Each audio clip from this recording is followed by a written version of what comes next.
Ici, vous êtes à l'intérieur de notre laboratoire d'essai qui nous permet de valider l'ensemble de notre gamme, c'est-à-dire des garde-corps avec baroudage vertical ou des garde-corps composés d'éléments à remplissage en verre feuilleté ou alors en tôle perforée ou panneaux stratifiés. Tous nos garde-corps sont testés. Il y a une norme européenne qui vient d'être mise en place avec l'apparition des Eurocodes. Les différentes normes françaises sont principalement la norme NFP 01012, qui est une norme dimensionnelle. Cette norme permet de définir les hauteurs minimales autorisées ainsi que les vides maximum. Il y a aussi la norme NFP 01013 qui permet de définir la méthodologie des différents essais ainsi que les charges à appliquer sur les garde-corps. Donc les différents essais qui seront réalisés sont les essais statiques et l'essai dynamique.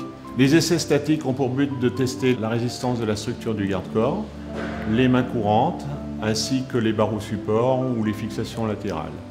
Les essais dynamiques, quant à eux, testent la résistance des remplissages.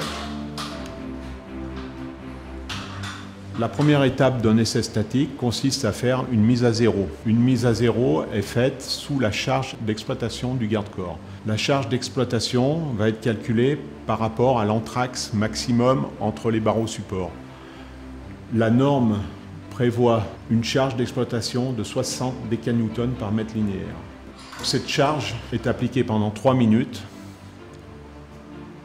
Après l'application de cette charge, on va revenir à zéro, on va enlever la charge. Donc la deuxième étape consiste à vérifier sous la charge de sécurité. Donc cette charge de sécurité doit être appliquée pendant 15 minutes.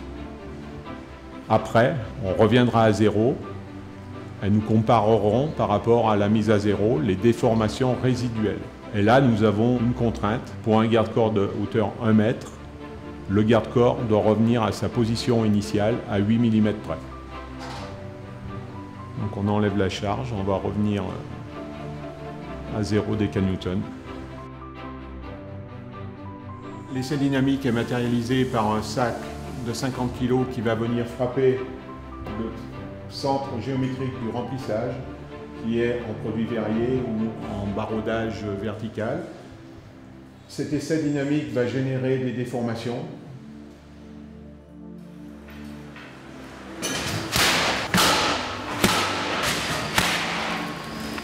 Les déformations sont mesurées après essai avec un dynamomètre ou un mètre, suivant les différents essais réalisés.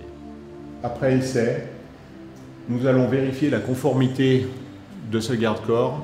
Et cette conformité sera donnée par un gabarit qui a une forme hexagonale de 18 cm avec une épaisseur de 10 cm qui ne devra pas passer entre les vides du garde-corps. La norme prévoit pour les garde-corps à remplissage un deuxième essai dynamique qui est un essai dynamique petit corps dur.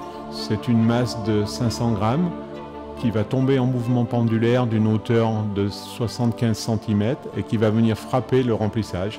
Et le remplissage ne doit pas éclater. Cet essai est principalement d'éviter l'emploi en garde-corps de verre trempé qui, sous un tel choc, volerait en éclats. Avant l'envoi en production d'une gamme, nous allons multiplier les tests par 3 ou par 4 de façon à être sûr parfaitement de la conformité des produits. Ensuite, nous ferons valider ces produits par un bureau de contrôle qui, lui, est neutre et nous établira un certificat d'essai de conformité des différents produits.